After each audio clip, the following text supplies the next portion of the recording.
1999, written by Camden Lamont. The year is 1999. That sentence brings me back to my senior kindergarten class when I was 5 years old, where we used to read out the date on the blackboard every single day. The year 1999 exists as a stain in my mind, however, as the memory that will not go away, no matter how hard I try to forget it. 1999 marked the year I lost my first tooth, my first time on a plane, and unfortunately, the early loss of my childhood innocence. That one memory that refused to be wiped, it all started with that new, or old, TV. At the time, Pokemon was the latest fad to hit the school. Pokemon cards, games, stickers, and the most popular, the TV show. So, of course, every time I came home from school, I would stay glued to the TV until Pokemon came on at 5. The only problem was that my dad watched the news at 5:30, and Pokemon episodes were back to back, which meant I had to miss an episode every day, something I whined on and on about. My dad got tired of hearing me complain every day, which is probably why he went and bought another TV. My dad put the TV he bought in my room. Unfortunately, it was just an old small boob tube, with rabbit ears even. It also only had 20 channels available, not including the channel Pokemon was on. I recall I didn't care though. I was just thrilled to have my own TV in my room. After surfing through the channels, I came to the conclusion that only Channel 2, TiVo Kids, was worth watching, so I watched that for a while. It wasn't for another few months until I discovered Channel 21. One day in April, I was flipping through the channels trying to see if Pokemon was on. I pressed 21 on the remote, hoping there were more channels, and to my delight there was. My dad was surprised too, but he let me watch it because it seemed to have kids programming on. The channel was called Caledon Local 21, and later I found out that it was indeed broadcast from the town of Caledon, Ontario, a town very close to my city. The shows I saw on Caledon Local 21 looked poorly made. I never understood what was going on half the time. However, as I grew up, every time I thought of that channel, I realized more and more how messed up the shows were, and I had to ask myself, what the fuck was I watching? The following was a list of shows and episodes I remember seeing on Caledon Local 21. How I remember them in such detail disturbs even me, but I guess things like this stand out in your mind for a while. The channel only ran a few shows, probably because it was only operational from 4 p.m. until 9 p.m. April 1999. Mr. Bear's Cellar, Episode 12. Very sketchy name if you were to look at it nowadays. The show featured a guy wearing a bear mascot costume who would get a new visitor into his cellar every day. It was always a kid. The show was filmed with a camcorder, and not a very good one either. The police asked me a lot of questions about the show. This episode started with Mr. Bear sitting at a table playing checkers by himself. He sat there playing for a bit until there was a knock at the door. The camera was then looking up the stairs at the door, where there was another knock. Mr. Bear climbed the stairs and opened the door to reveal 2 young children. One was a boy my age. The other was a girl who looked about 8. Mr. Bear danced in delight, then started talking to the kids. I couldn't hear any of them that well. I remember Mr. Bear then led the kids into the cellar, which was quite dark, only lit by a small oil lamp on the table. I can't really remember much more than that, except him singing a song which I couldn't hear too well either, probably because of the large bear mask. The episode ended with them playing hide and seek, with the kids hiding in the closet and Mr. Bear counting. Booby, Episode 6, Together. I recall Booby was a show where the characters were simply live-action hands. No puppets or anything, just hands. The show featured a hand named Booby who found himself in a new situation every episode. The show was only 5 minutes long, and it looked like it was shot in front of a damp, decaying wall, with hands always on a table with a red tablecloth. Very low budget, obviously. This was the first episode I watched. The episode began with Booby trying to get ketchup out of a bottle. It actually showed him beating himself against the bottom of the bottle for a good 3 minutes. Finally, another hand came by and looked at Booby. Together, the other hand said, and it began beating the bottle as well, until some ketchup finally squirted out all over the table. I remember chuckling slightly at this.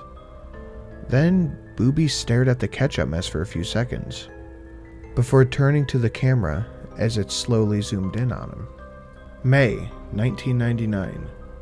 Soup and Spoon. I don't think this was even a show.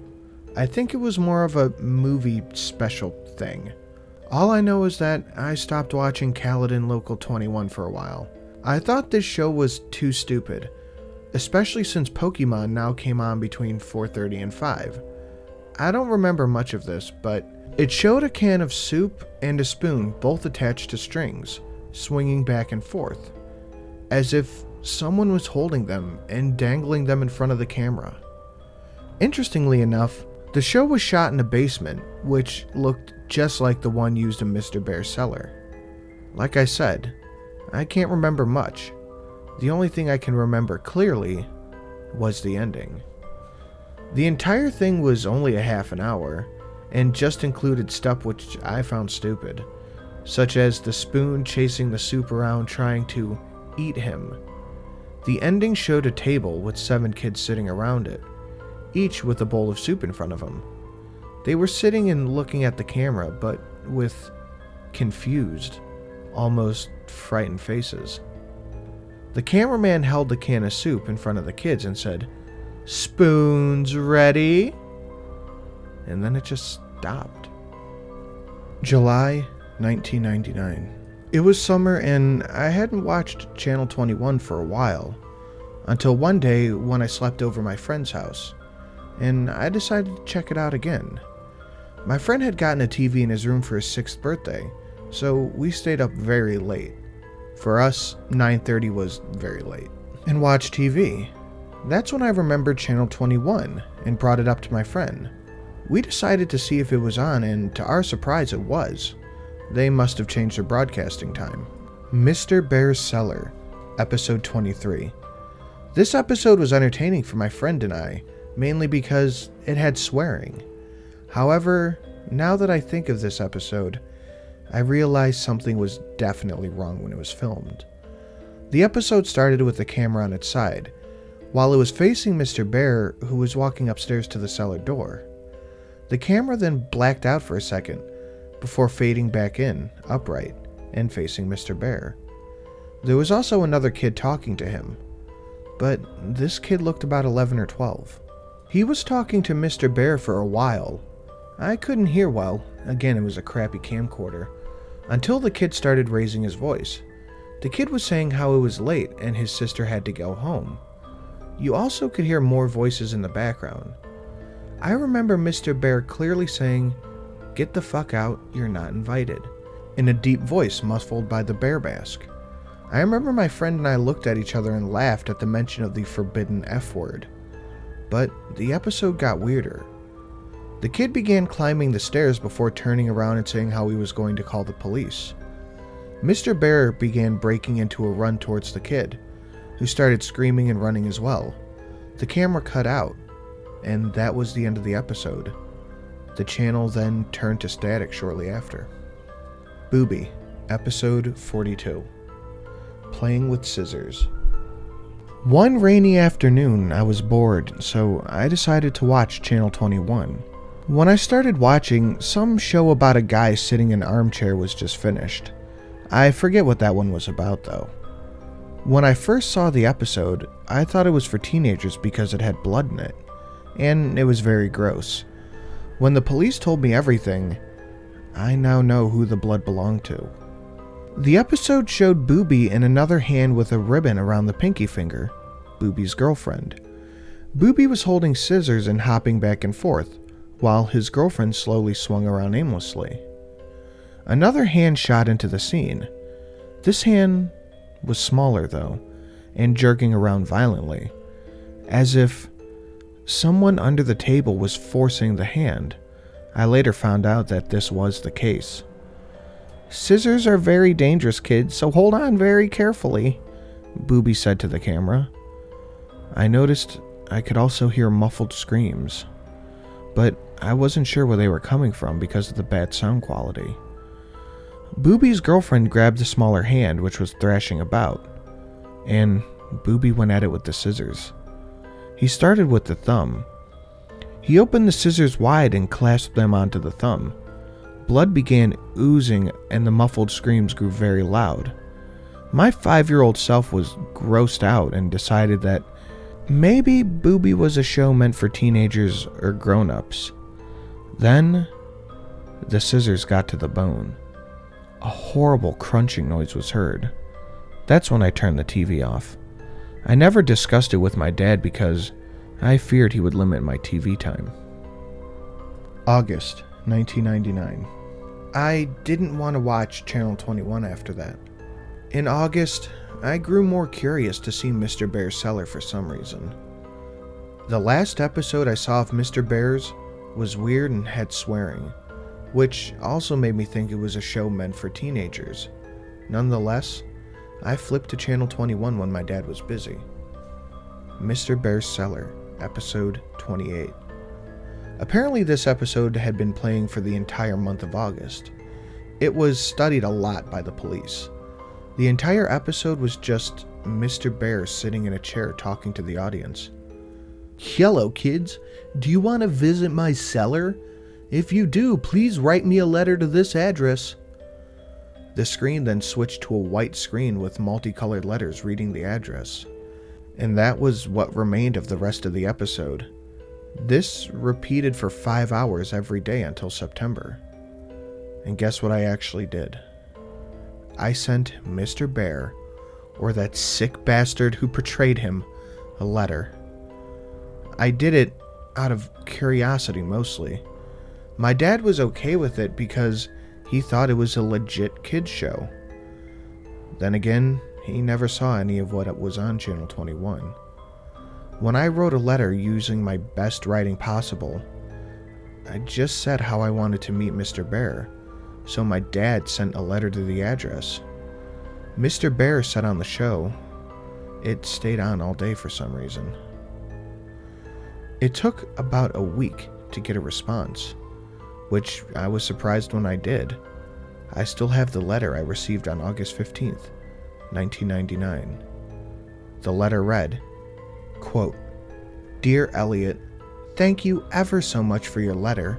I would love to have you in my cellar. We play games, watch movies, and go fire camping in the middle of the woods. Come to my house at," the police then redacted the address, "Caledon, Ontario, Canada. I look forward to having fun with you. Love, Mr. Bear." I cannot believe my dad never found this sketchy, because he actually took me to the house. And that's when the police became involved. Those endless questions, the pictures of terrified kids, the woods. That brings me to why I'm writing this blog. That psycho and his friends did some fucked up shit back then, and now it seems he's trying to get in contact with me again. The entire police thing is coming back. That's brought 1999 back to me. Over a decade later, it's happening again. Update, November 14th, 2009. People have been emailing me asking exactly what happened in 1999. I'll get to that. Those weird TV shows I was watching was apparently meant to attract kids to Mr. Bear's house. And what Mr. Bear did shocked the entire town. My dad actually drove me to Caledon, along with the address Mr. Bear left on the letter. The house was on the outskirts of town, in the open farmland. I still remember that house. It looked like an older farmhouse that looked to have been built in the early 1900s. The windows were all boarded up, and the house looked in a state of disrepair. As we walked up to the house, I remember my dad checking the address over and over and over, and looking at the house in disbelief. Then the door opened. I expected Mr. Bear to be at the door, but I was surprised to see a police officer emerge from the creaking doorway. The officer began talking to my dad while I quickly asked if this was Mr. Bear's house. The officer's face cringed slightly, and then he muttered, "Oh God," or something like that. He started talking quietly to my dad so I couldn't hear, although my dad told me to go to the car anyway. And then we just went home. My dad was quiet the whole way home. I felt something strange had just happened. My dad would never tell me what happened, at least for a while. I forgot about it too. Channel 21 no longer came on, and when I asked my dad about it, he wouldn't acknowledge its existence. I think it was when I was 13 when I learned the truth. I remember Channel 21 one day and asked my dad about it. I guess he finally decided I should hear it. Caledon Local 21 was a local TV channel that ran from October 1997 to August 1999 in the Peel region of Ontario. The entire channel was made from a house in Caledon, the one I visited, and ran by a man who was not really known by anyone in the town. The channel was only available on older TVs because the signal was only picked up by my rabbit ears, a weaker frequency. The man who created the shows on the channel, all of which were kid shows, he was Mr. Bear, and he was the mysterious cameraman. The reason he created the channel was more disgusting than what was originally thought. As you might have already guessed, he kidnapped kids and held them in his cellar. But while most people thought he was a serial child molester, he really wanted to use kids for another purpose. The day I arrived, the man had fled the house the night before, the exact day before police went in for their investigation. I wasn't the only one who was watching. Update, December 2nd, 2009. Sorry for not answering questions for so long. I haven't had access to my email account in some time. Anyway, let me get things straight about what I know. Back in October, I visited the house previously owned by the man who ran Caledon Local 21. 2 women lived there, operating a daycare business. How ironic. Now, to answer some questions you guys emailed to me. Who else watched Caledon Local 21? I know other people watched it for sure, including those kids who wound up at Mr. Bear's house. After some Google searches, I found a few people on the Neo-Seeker forums who were discussing the shows from Caledon Local 21. They talked about 2 shows I watched, but also another 2 shows I had never seen before. A user named I Am Real Life seemed to know all of the shows that were broadcast on Channel 21. Here are the 2 I never heard of: Fallen Angel and Life.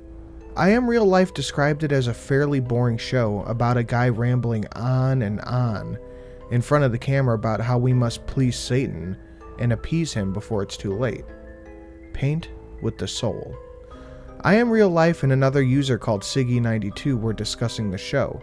They described it as Blair Witch-like, as it consisted of a cameraman wandering around the forest at night, doing nothing in particularly interesting. I'll look for the conversation and see if I can find a link. Question: where is Mr. Bear, or the guy who wore the costume? If I did know, I would have said earlier. I have no idea where the guy is, if he's dead or alive. Hopefully dead. When I see my dad's friend next time, I'll ask him about this. Maybe I can get a more definite answer. Question: what did Mr. Bear do to the children? This, by far, is the most common question I've been asked. I found out in October as well via my dad's friend, who's a retired Caledon regional officer. Apparently, the man playing Mr. Bear took the kids out of the house into the forest nearby. What he did there? The police aren't exactly sure how it happened, but 16 charred bodies of children between the ages of 4 and 13 were found in a 15 by 15 foot ditch within the forest. My dad's friend didn't want to go into exact detail, but I'm seeing him next Thursday anyway, so maybe I can extort more information out of him. That's all I have for now. Thanks for keeping an interest in my blog. I'll try to gather as much information as I can for my next post. Actually, I've been getting quite interested myself. It should be my right to know what the hell happened. Update, January 14th, 2010. I'm sorry I haven't posted anything for a while. I kind of lost interest in this blog since I hit a standstill while looking for more information about the identity of the owner of Caledon Local 21. However, a few weeks ago, I struck gold. I found some answers surprisingly from the father of a kid I used to babysit. He lives just across the street. I used to look after his kids when they were younger. He currently doesn't have a job either. He used to live near the woods outside of Caledon and witnessed the owner's activities in the woods. His name is Anthony Polo. When he lived in the small bungalow outside the woods, he would often venture to smoke a joint of marijuana or two before returning to his work as a woods craftsman. Polo described that sometimes he would hear the voices of children coming from deeper within the woods, as well as a glowing light in the distance. Polo told me that these events started in late 1997. Note, this is around the time that Caledon Local 21 began airing. He became annoyed by this happening every once in a while, so he went to investigate. Polo then described what the whole scene looked like when he got there. There was a large group of kids. He said around 13 to 17, but the actual ages were 5 to 12, gathered around a large fire pit that was burning. With them was a single adult. Polo talked to the man, noting his unusual, unkempt appearance of a crack addict, as well as his constant twitching, and asked what he was doing out in the forest with the children. The man said they were on a camping trip, something they did quite frequently. Polo, not suspecting anything, Caledon was one of the lowest crime rates in Canada, simply left it at that and told them to be quieter. Polo then paused for a while before telling me that they never became quieter. In fact, sometimes he would hear loud chanting from the children in some unknown language. He didn't bother meeting with the man again, as he was moving away anyway. I told Polo that the man was probably the owner of Caledon Local 21, but he doubted it, as he heard the man was moving to Pickering by several other residents in the area. Here's what I know now. The man would take kids into the woods regularly for camping. The fire pit Polo described may have been the hole the bodies of the children were found in. The children Polo saw were probably the dead ones. The man moved to a city called Pickering, a small city in East Toronto. I'll discuss this with my dad's friend, the ex-cop, and see if any of this matches to anything the police know about the man. I also want to see if he has any other knowledge of what was aired on Caledon Local 21. Update, February 10th, 2010. Good news, guys. I talked to my dad's friend and he disclosed a lot of information for me. First, I asked if the police had any information on the man who ran Caledon Local 21. He replied that they only had the same leads for years and never actually found a suspect. However, the Peel Regional Police do have some tapes they found in the house where Caledon Local 21 was broadcast from. He took me over so I could watch a few. I guess I haven't said much about him yet. My dad's friend's name is Mitchell Wilson. He's a pretty nice guy. Seems to understand my thirst for knowledge on what happened in the late 90s in that house. He feels it was wrong that my dad went so long without telling me so much. He took me to the Davis Road Police Station. If you don't know, it's the largest station in Caledon, one of the largest within the Peel region itself. Each one of the main stations around Peel have some tapes. I was able to watch all of the footage that Davis Road Station had. Unfortunately, I wasn't allowed to take any tapes home, for obvious reasons. Paint with the Soul, Episode 10, Garbage Thrown Away. Paint with the Soul was one of the shows that I Am Real Life and Siggy92 discussed on Neoseeker. I told the police about this, and they informed me that 12 episodes of the show were made and broadcast between December 5th, 2007 and January 8th, 2008. Exactly as Am I Real Life and Siggy described, the episode opened with the cameraman wandering around in a forest. It appeared to be during the evening as the sun seemed to be setting. The cameraman walked along a path until he got into an area with a lot of garbage laying in the leaves. The cameraman looked around at various wrappers, bottles, bags, and boxes, making sure each one of them got a few seconds of screen time. The camera then focused on a single area before the man spoke. I recall he spoke in a very timid, quiet voice. And I swear, I've heard it somewhere else before, like on another Caledon Local 21 show. I could barely hear what he was saying, but he mainly talked about how humans are garbage, or something having to do with us saving ourselves by cleaning up the garbage. Us. It actually sounded really stupid, but still, a feeling of dread came over me. I mean, that forest was probably where the bodies were found, right? Mr. Bear's Cellar, Episode 25. When the police administrator brought out the tape, I actually said, "Oh shit." Of course, I got weird stares from the staff, but Wilson explained to them about my little experience with Mr. Bear, and how I still kept the letter he sent me. Like the previous episodes, this one included a guy wearing a bear mascot costume. The episode began with Mr. Bear waddling over to his cellar door with a bottle of orange juice in his paws. On the ground were 16 shot glasses, as well as a small bottle that contained an unknown liquid. Mr. Bear poured an equal amount of orange juice into each glass, before opening the smaller bottle and depositing one drop into the glasses. Mr. Bear went off camera. There were some minor sounds such as shuffling, and then Mr. Bear emerged behind the camera's location. Following him were 16 children. Some looked as young as 4, while others looked like they were practically teenagers. As the children entered, the administrator commented that this was the only one to show all 16 victims. The kids all looked rather content, except for the one, who had visible bruises on his face. And, unlike the other kids, he had a more fearful expression. He also looked about 11 or 12. That's what caused me to recognize him. He was the kid who asked about his sister, and subsequently met an unknown fate at the end of episode 23, the one episode I watched during July of 1999. When I told the administrator this, he confirmed it was the same kid.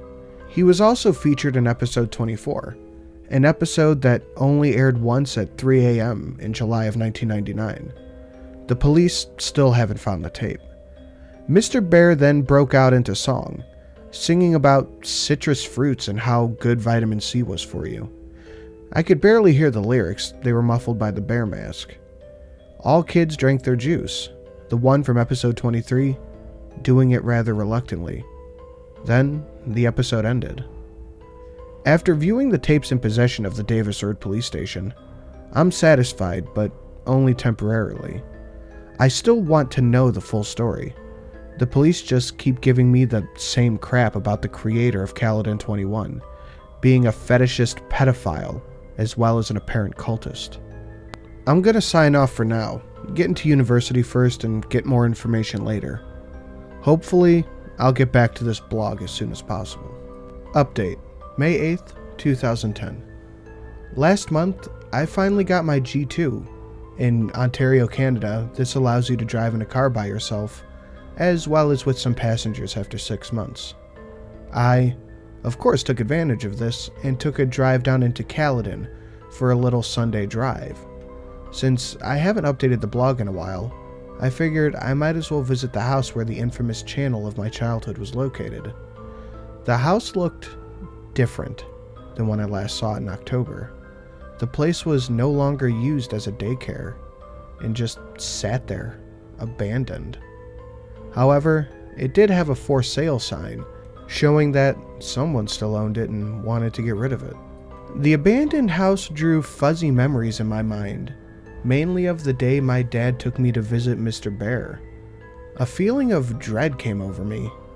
What happened to the children that were living in that house? I walked up the steps to the front door and peered through the window. Inside, I could see a nearly empty hallway with a few boxes at the end. At the end of the hallway to the right was an open doorway, presumably leading to the kitchen. To the left were two doors, both apparently leading to rooms visible through the windows outside. I wondered where the cellar entrance was located, and whether it had been sealed up or not. I walked around to the back of the house and found my answer. Two wooden doors lying at an almost flat angle were padlocked shut. This had to lead to the cellar. Not wanting to hang around anymore, you can't imagine what was going through my mind at the time, I departed. Behind the house, the empty field continued until it reached dense forest that lined the horizon. I wondered if the forest was where the bodies of the children were found. I thought to myself, fuck it, and proceeded to walk across the field behind the empty house. The forest was oddly quiet, save for the few periodic sounds of a woodpecker drilling into a distant tree. I cautiously made my way deeper into the woods, not really caring about the fact that I had no idea where I was going. I don't know how to explain it, but I felt like there was something I had to find. I came to a thinner part of the woods and a few small houses in the distance. Polo's house crossed my mind, and I wondered if any of those homes had belonged to him. I neared a small clearing in which I could see 3 adequately sized logs gathered around a small black charred area, showing a fire or something had been lit there recently. Hey, get the fuck out of our fort! Those words nearly gave me a heart attack. I turned to my left and 2 dark-clothed people were running at me. My initial thought was to run. However, as they came closer, I saw that they were really just kids in their early teens, possibly 12 or 14. As they approached me, I realized my size as well. I'm 6'1", while they could have been no bigger than 5'8". One of them might have even been shorter. We said, get the fuck out. The larger one, who was wearing a Slipknot shirt, said half-heartedly. I stood my ground and shrugged. The shorter one, who was wearing a Metallica shirt, swung out a butterfly knife and held it in my direction. No, you wouldn't want to, I said in a deep, serious tone, trying to sound as badass as possible. I pulled out my cell phone. The 2 kids withdrew. The one with the Metallica shirt put away the knife. Look, dude, we don't like people in our fort, so can you just go? The one in the Slipknot shirt said, obviously intimidated. I had no business being in the forest anyway, so I uttered out a simple fine and turned before I realized I had a great opportunity. Hey, did either of you 2 hear of the guy who murdered a bunch of kids in these woods about 13 years ago? I asked. The 2 of them looked at each other in confusion, before the one wearing the Metallica shirt answered. Yeah, everyone knows about that guy, he said to me as if I were stupid. The kid in the Slipknot shirt continued. He still lives around here in the storm drain. My big brother says he saw him in a bear costume once, wandering around the forest at night. My instincts told me that this was probably a lie, and the owner of Caledon 21 is probably long gone, only existing as folklore in this small community.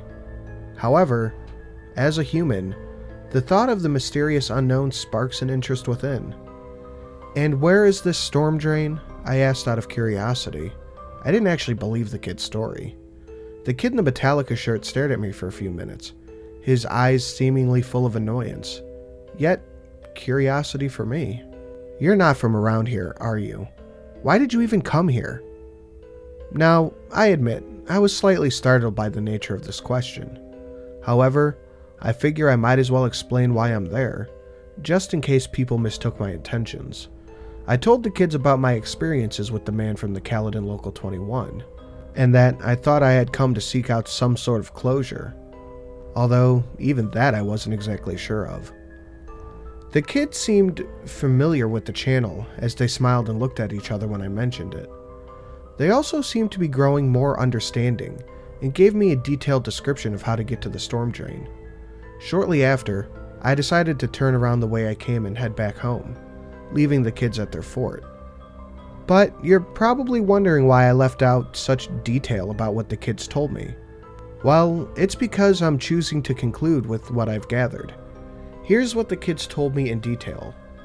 The storm drain lies ahead of the kids' fort in the same direction I was heading. The drain ends at a small river, where excess water is drained out. Near here is a small playground. The kids told me people barely use it. The man supposedly lives in a large pipe where the rainwater drains out. People have seen him, although always wearing either a bear mask or the mask in a full bear costume. No, I don't believe that this is true, and in fact simply a myth made up by the residents of Caledon. The story doesn't seem plausible in any way. Why would no one call the police? Didn't this guy look suspicious? And other questions like this would just leave the story invalid. I may visit the storm drain, not because I believe the story, but because I want an excuse to visit Caledon again, so this blog doesn't die out. With no more tapes to watch, I don't know what else to talk about anymore. Thanks for continuing to support me and my blog. I know many are looking forward to more information about what happened in Caledon during the year of 1999, and I'll do my best to continue the research on the topic. But for now, Elliot out. Update, October 7th, 2010. Wow, nearly 5 months since I last updated. I'm guessing everyone pretty much thought I was dead, right? Well, thankfully, I'm not.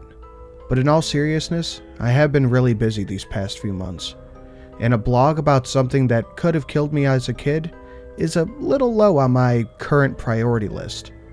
As of now, I am living in Waterloo, Ontario, attending the University of Waterloo for computer engineering. Yeah, I'm a keener. As you can imagine, engineering is no walk in the park, so obviously I nearly forgot about this blog. But as you can see now, I'm back. I did remember to visit the storm drain the kids from Caledon Forest told me about. It was out in the clearing between the wooded area and a nearby marsh. Unfortunately, I found absolutely nothing, save for a turtle that retreated into a built-in home when it saw me. I snapped a few pictures of the pipes, which I have posted as well. Also, let me tell you, it was not a storm drain like they said it was. What I saw was simply a pipe, possibly to channel excess water from the marsh. When I returned from Caledon, however, I simply kept forgetting to upload everything until I had almost completely forgotten about my blog. It just didn't seem important anymore. Please forgive me. It wasn't until recently that I became interested in this case again. On September 10th, I received an email from an email address, returntheb@hotmail.com. Funny, am I right? Well, it gets better. I'm gonna copy and paste the exact email the guy sent me. Dear Elliot, my dear, dear boy. You see, this story may or may not be true, but it could happen. There are many slots of airtime. If you have money, you can have a public access TV channel. Some public access channels share their airtime, like EWTN, the religious channel based out of Michigan, that shows Catholic-based programming, but during off-air hours have independent shows or just a blue screen. Cable networks have empty channels available for rent. So, the scenario of a pedo renting a channel on basic TV is not far-fetched at all. However, public access TV is widely reviewed so it can be terminated at any time. These are the rule for the United States, not for Canada, where the story takes place. So if this happened in the US, the pedo would be tracked and arrested immediately.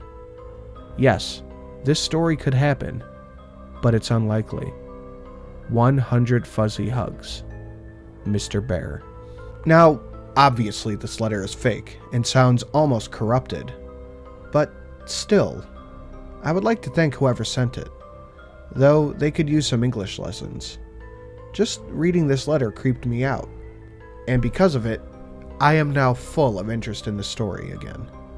I guess it's just funny trying to pursue the mysteries I've always questioned. Now, my roommate knows about all of this.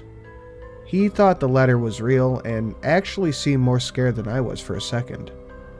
But then he just shrugged it off, and so did I. I mean, what are the chances of this being real? How would Mr. Bear know all of this about public access TV, and when I went to Caledon on these occasions, more or less know about my email or me still being interested in the seller? Huh. I'm gonna send a reply to return the B. Wow, just looking at that email address, you can tell someone wanted to creep me out. It didn't really work though. Although, whoever you are, thank you for sparking my full interest back into this matter. Maybe I can find out more about what happened to Mr. Bear. Hopefully, because although I don't buy that email, part of me still feels anxious. Thank you to all those who are still following me and have become avid fans. You guys are why I continue to do this. Thank you. Update, November 7th, 2011. Wow, I can't believe this blog hasn't been deleted yet. I haven't posted anything in so long. I have my reasons and I'd rather not discuss them just yet. It's been a rather traumatic year for me. Some of you were right. I shouldn't have gone back to try to relive the mysteries of my childhood. But I couldn't resist. It's been over a year since my last post, and a lot has happened. Let's recap where I'm at right now with regards to the whole Mr. Bear incident. returntheb@hotmail.com is no longer in use. I tried replying to the email, but I got no reply. I tried a while back, still no response. I actually moved up to Ottawa, the capital of Canada for those that don't know, for university, so I haven't been back to Caledon or back home to the Peel region for a while. I had my reasons for leaving. You can guess why. I had to make a new email account because people kept prank emailing me pretending to be Mr. Bear. Thanks a lot, guys. Not. Why have I ventured back to this blog? Mitchell Wilson, remember my dad's ex-cop friend, gave me a phone call on October 23rd about a tape that had been found in the branch of the Brampton Public Library. Brampton is my hometown, in case you haven't picked up on that. He claims he isn't allowed to discuss the contents of the tape with me, as it's still in evidence, but he asked me to come check it out when I return home. The tape got my gears grinding again, because, well, we all know what was on the last tapes that I saw. I can only imagine what could be on it. I'm guessing it must have something to do with Caledon Local 21. I guess I just wanted to say I'm continuing this blog. Thank you for everyone who still follows it. I don't know when my next entry will be, but when I see the tape, I'll write what I find. I don't know what to expect, but the idea of seeing another tape has definitely got me interested in this whole mystery all over again. Elliot. Update, January 21st, 2013. It's been a long year for me. University is giving me the usual sleepless nights, especially since I transferred to Ottawa, which is the place to party. Sarcasm. But now I'm back home with my dad in Brampton, the town I grew up. I got home on the 18th of December, and I've been visiting with my friends and family. Or at least, that's what I would have rather have done. Now, that festive holiday cheer that I usually have at this time of the month is absent. To answer hundreds of emails and comments I got, yes, I did see the tape that my dad's friend promised to show me. These tapes, however, act as a curse. I want to know more, yet I want to forget everything. I couldn't help it. I needed to see those tapes. Not only for myself, but for all of you guys who are just as intrigued as I am by the ominous man in the bear suit. However, after viewing those tapes, I feel that pit of dread inside me once again. That feeling where I know those kids in those videos are dead. That I could have been one of those kids. And that humanity is a dark, dark thing. If you haven't skipped this paragraph for the juicier details below, thank you for listening to my rambling. On January 1st, I called Mitchell Wilson and asked if there was a time I could come by and view the tapes. Things were pretty slow at the station because of a snowstorm, so he said I could come down at any part of the day. The tapes were located at a branch not too far from me, so I braved the slushy roads and terrible Brampton drivers and made my way to the Peel Police Station, located at the Barmella City Center. I met Wilson at the front desk, where he led me to the second floor into a small office. He instructed me to have a seat and wait while he went and got the tapes. Before leaving the office, he turned to me and said, "I know you're curious, but are you sure you want to do this?" Of course I did. Or at least, I thought so. Besides, Wilson's friend had pulled a lot of strings to get me there, and I didn't want to waste the opportunity. This particular station had 4 tapes on hand. I was only able to watch 3 of them, however, because the 4th tape was apparently too damaged to play in a VCR. Paint with the Soul, Episode 3, How to Dust a Room. I had almost completely forgotten about this show. I never did see it on TV, but I did see the episode at the Caledon police station.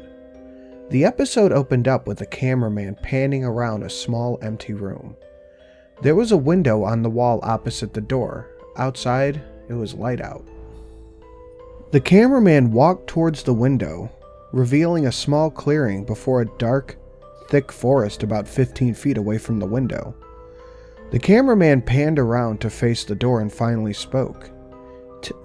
Today, I'm going to show yous how to properly dust a room.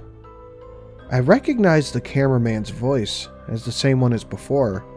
Quiet, timid, only this time it was a clear stutter. Now, this is where things got weird. The cameraman aimed the camera at his feet, revealing a metal broomstick.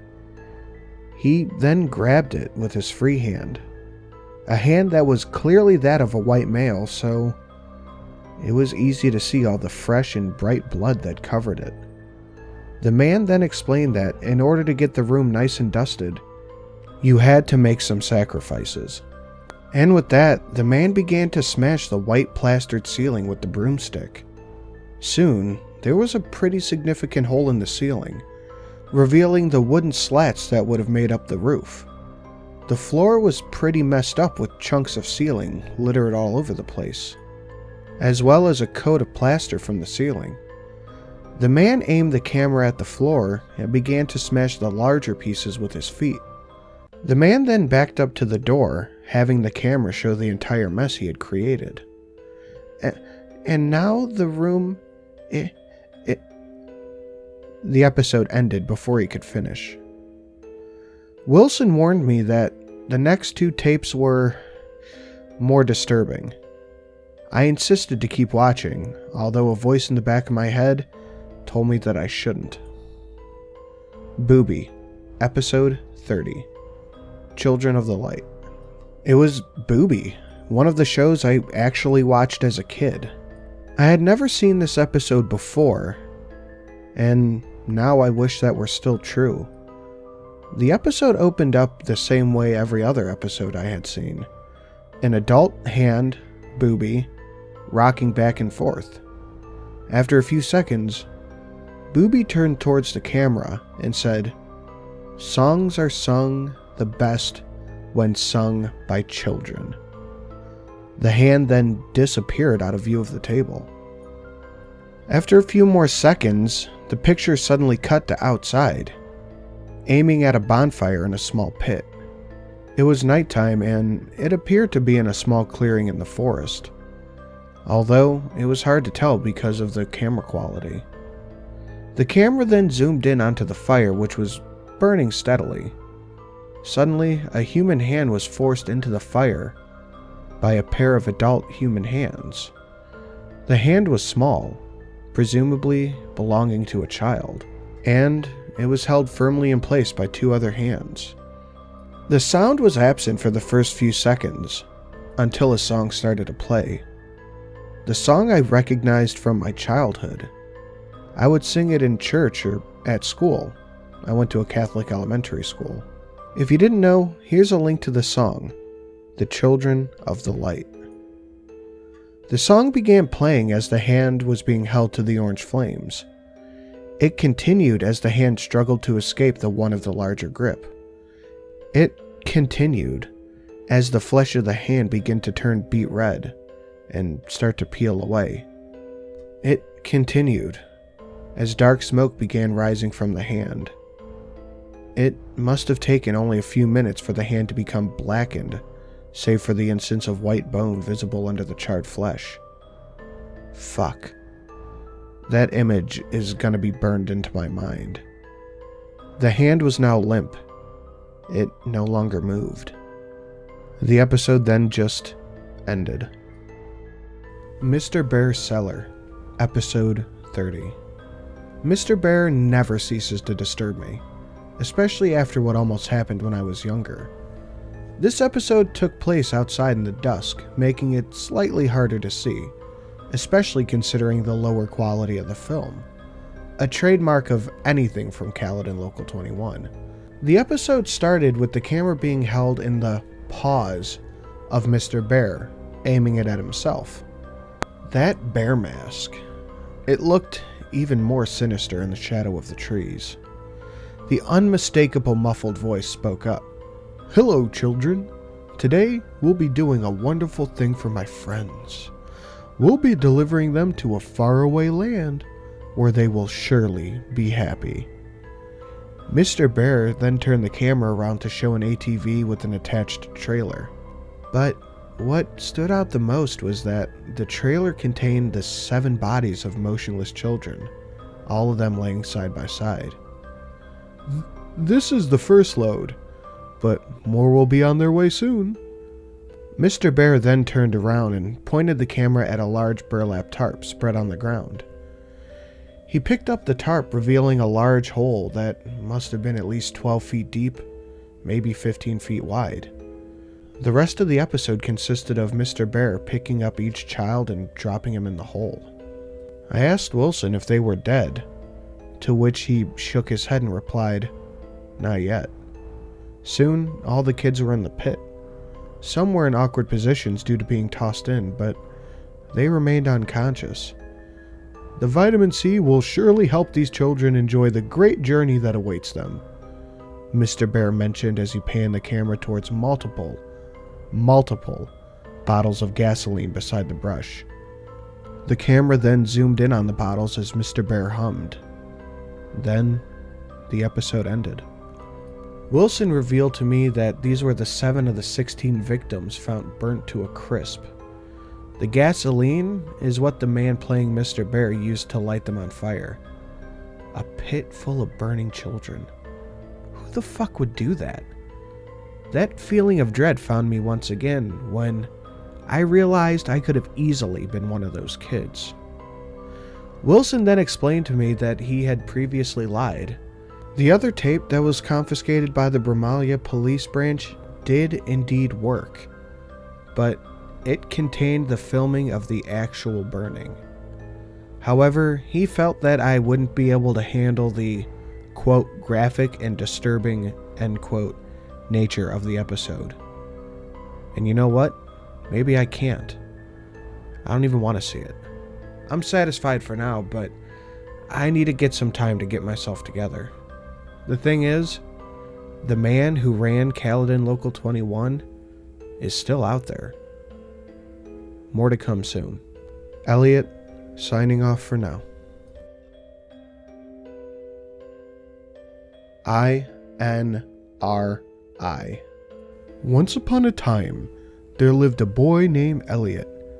Elliot was a clever boy who loved playing with his friends. One day, he watched a lovely television show about a bear and his friends. Children loved helping each other, as good children should, but they also loved Bear. Bear loved the children, and since the children were so good at helping him and the fallen angel, The children and the bear wanted to play together forever with the help of their angel friend. But the angel needed even more help, so the children had to give the ultimate sacrifice. Because that's what friends do, Elliot. They help each other. Help us, Elliot. Burn with us, Elliot. I want you, Elliot. He wants you, Elliot.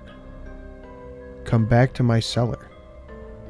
Pretty please, with sugar and icing on top. Mr. B. INRI.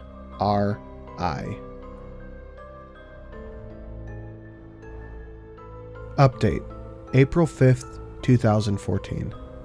I've wanted to update more. Truly, I did. However, certain circumstances had turned me off to the whole Caledon Local 21 thing. I've since then had hundreds of emails about my blog, and was in contact with a magazine about my story. But now, it's the time to come clean to everyone. Where have I been for an entire year? The story of Pandora's box is true, and I opened it when I watched the fourth tape in the possession of the Baramella Police Branch. The other subject I'd like to address is the number of joke and fake emails I've gotten from people claiming to be Mr. Bear. Let's start with the second tape, as that's what traumatized me into stopping my search temporarily. After a few weeks of playing silent, I decided to ask Mitchell if I could view the infamous tape that he talked about. I don't know why, I just felt that viewing it would give me some more closure. Wilson was obviously reluctant to show me the tape, but I persisted. He gave me an offer. If I was still interested in viewing it by the time I turned 20, he would show me the tape. Not being able to do much else, I just played the waiting game. By the time of my 20th birthday, I was definitely still interested in viewing the tape. I gave Wilson a call, during which he admitted that he'd hope I forgot about the whole thing. But I wasn't taking no for an answer. You really don't need to see it, he kept telling me. But I did need to see it. I had to at this point. Sure enough, he invited me to the Baramella Branch one Monday afternoon. Having watched every Saw film and a video of Animal Slaughterhouse in my ethics class, I was sure I could be able to handle whatever the tape could throw at me. How naive I was. Mr. Bear's Cellar, Episode 31. When Wilson went to collect the tape from evidence, an officer in charge of the evidence room shook his head at me, his face saying, "What are you doing?" Wilson explained that this tape includes the last known episode of Mr. Bear's Cellar. I rightfully assumed I would be seeing the fate of the children, and began to sense a feel of dread. The episode opened inside a forest, the usual one from the previous episodes. This fact took me a while to realize because it was night. The trees and leaves looked like shapes dancing on the ground in the darkness. A faint glow of light was present on the right side of the screen. There wasn't any apparent audio. It appeared to be windy that night, yet the trees weren't making any noise. Slowly, the camera began to pan towards the glow, revealing smoke rising from a hole, with the tips of flames peeking out over top. Wilson paused it at this point. "Are you sure you want to see this?" he asked me. I insisted on it, even though the voice in my head was telling me not to. The video continued. The cameraman moved towards the hole, showing a pit of fire. This was the hole that I had seen in the previous episode. Only this time, it was filled with shapes. I could see the shapes moving, fluttering and flailing. Some were just motionless. I knew perfectly well what they were. The camera began to adjust to the light and the burning flesh. Red, black, and a blur of surreal movements and colors. I wish I could forget what I saw. But you can't just forget a scene like this. This wasn't a horror movie. This was reality. Human beings were being killed in a horrifying way. A fate I could have potentially met. The video suddenly cut to dawn. The camera now positioned farther away from the hole. The fire was out, however, there was still smoke rising up. A figure was up ahead. I recognized it right away. The Mr. Bear suit was laid out on the ground, empty. It looked just unnerving. The suit was laid out in the shape of a cross. The cameraman did a lap around the suit, treating it like some sort of treasured artifact. Placed at the head of the suit was a sign. In bold red letters, INRI was printed. The cameraman moved around the back end of the suit, zooming in on the bear's face. The episode finally ended. I was just speechless. It was like a dream. You can find out a lot of terrible things on the internet, but I've never seen anything like this. Wilson asked if I was okay, and I just replied with a shaky yes. I assured him as we left that I was fine, and that the video did give me some closure over the whole thing. He didn't seem confident in me, but he left it at that. He was right though. I had nightmares for weeks. I gave up. I didn't care about the whole thing anymore. A sick man burned a bunch of kids alive, attracting them in with a fake kids TV show. I could have easily been one of his victims, yet I'm still here. I suppose I should be grateful, but I feel guilty. Am I only still here by pure luck? All this time later, but I'm back and something needs to be addressed. My email has been flooded with messages. Some people asking for more details. Some ask if I could upload the tapes. Some people email me claiming to be Mr. Bear.